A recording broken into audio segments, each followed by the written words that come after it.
तो मेरे मुसलमान नौजवानों को साइकिल के पंक्चर बना करके जिंदगी नहीं गुजारनी पड़ती। पीएम मोदी ने संविधान दिवस के अवसर पर खुलकर वक्फ संशोधन कानून पर बात की है। पीएम मोदी ने कहा कि वक्फ बोर्ड ने कई जमीन हड़प ली, जिसके कारण आज मुसलमान भाई साइकिल का पंचर बनाने को मजबूर है। लेकिन अब ऐसा नहीं होगा। वक्फ बोर्ड अब किसी की भी संपत्ति को हाथ नहीं लगा पाएगा। वक्फ के नाम पर लाखों हेक्टेयर जमीन पूरे देश में है। इस जमीन, इस प्रॉपर्टी से गरीब का, बेसहारा महिलाओं बच्चों का भला होना चाहिए था। और आज ईमानदारी से उसका उपयोग हुआ होता तो मेरे मुसलमान नौजवानों को साइकिल के पंक्चर बना करके जिंदगी नहीं गुजारनी पड़ती। लेकिन इससे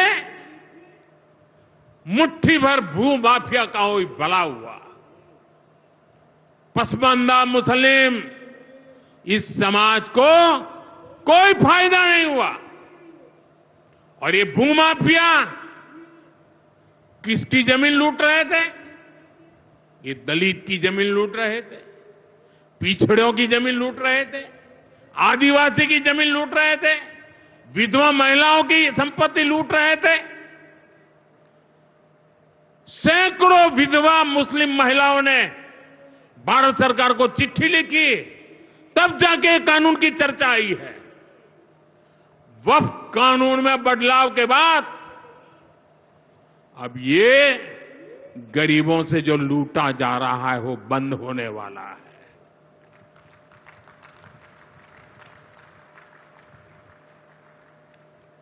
और सबसे बड़ी बात, हमने एक बहुत बड़ा जिम्मेदारीपूर्ण महत्वपूर्ण काम किया है। हमने इस वक्फ कानून में एक और प्रावधान किया है। अब नए कानून के तहत, वक्फ के कानून के तहत किसी भी आदिवासी की जमीन को हिंदुस्तान के किसी भी कोने में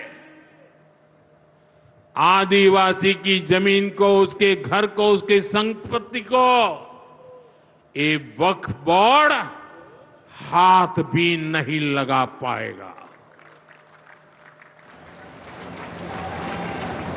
ये आदिवासी के हितों की रक्षा करने का, संविधान की मर्यादाओं का पालन करने का हमने बहुत बड़ा काम किया है। नए प्रावधानों से वक्फ की भी पवित्र भावना का सम्मान होगा। मुस्लिम समाज के गरीब और पसमानदा परिवारों, मुस्लिम महिलाओं, खास करके मुस्लिम विधवाओं को, मुस्लिम बच्चों को उनका हक भी मिलेगा और भविष्य में उनका हक सुरक्षित रहेगा।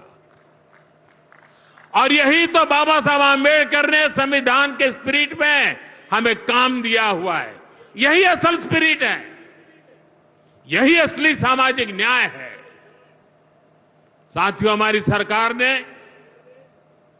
2014 के बाद बाबा साहब आंबेडकर की प्रेरणा को आने वाली पीढ़ियों तक पहुंचाने के लिए अनेक महत्वपूर्ण कदम उठाए। प्रभातखबर.com, विश्वास वही, रफ्तार नहीं।